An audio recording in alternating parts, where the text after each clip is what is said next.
Donald Trump just detonated a political bombshell. And if you're a gun owner in America, this is something you cannot afford to ignore.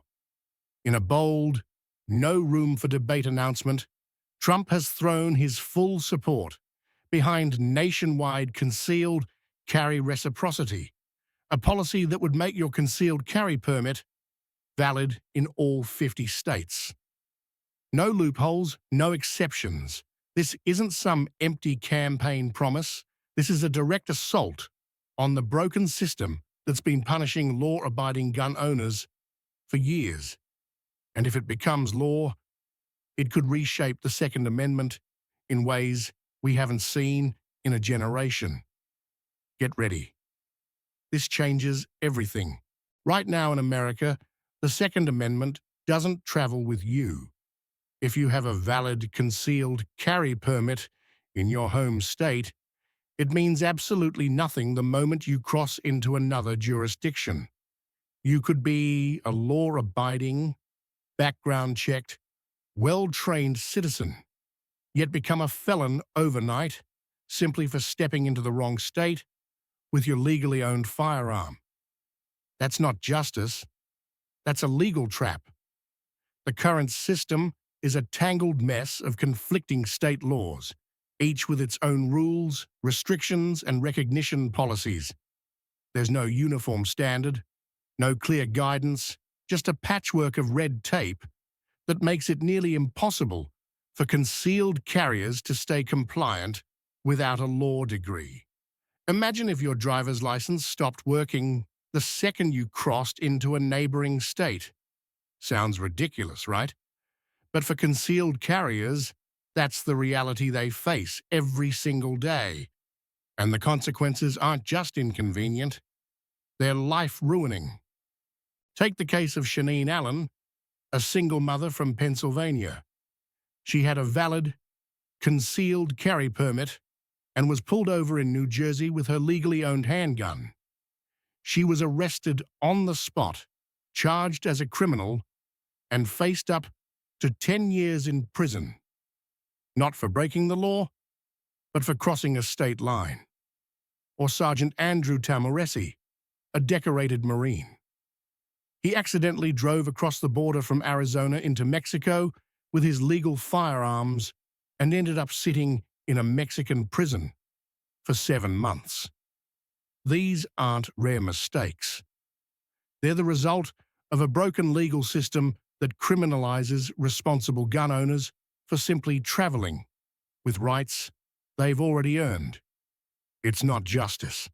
It's a failure of federal consistency. Donald Trump isn't just tossing around empty promises.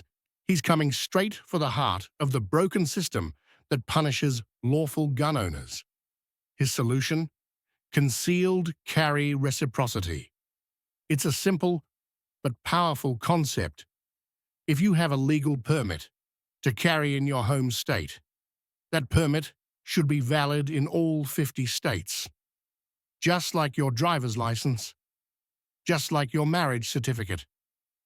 This isn't a radical idea. It's been introduced in Congress multiple times, most notably in the form of House Bill 38, back in 2017. That bill passed the House, but was stonewalled in the Senate. Now Trump is reviving the issue with more force than ever before. In his words, your Second Amendment does not end at the state line. That's not just a slogan, it's a declaration of intent. He's drawing a line in the sand, and millions of gun owners are ready to stand behind it.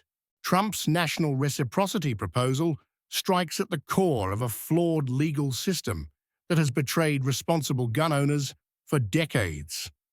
Right now, thousands of law-abiding citizens live under constant threat, not from criminals, but from outdated laws that vary wildly from state to state. A permit valid in one region becomes a felony trigger in another, and good people end up fighting for their freedom over technicalities. Trump's plan would end that madness. It would establish a unified national standard that finally brings clarity, consistency, and fairness to concealed carry laws. No more legal minefields. No more accidental arrests. No more confusion. But the stakes are even higher than that. This isn't just about policy. It's about principle. The right to self-defense shouldn't stop at a state border. Criminals don't respect boundaries, and neither should our rights. National reciprocity would empower lawful citizens, deter criminals, and reassert the Second Amendment as a right that applies equally across the United States. In short, it would transform the legal landscape and finally give Americans back the freedom they were guaranteed all along. The moment national reciprocity hits the headlines, the anti-gun lobby loses its mind. They roll out the usual scare tactics, predicting chaos in the streets, surging crime, and a collapse of state authority. But none of that holds up under scrutiny. Here's what they won't admit. Concealed carry permit holders are among the most law-abiding citizens in America. In fact, in many states, their crime rates are lower than those of law enforcement officers. These aren't reckless vigilantes. They're responsible, trained individuals who take their duty seriously. And let's not ignore the hypocrisy.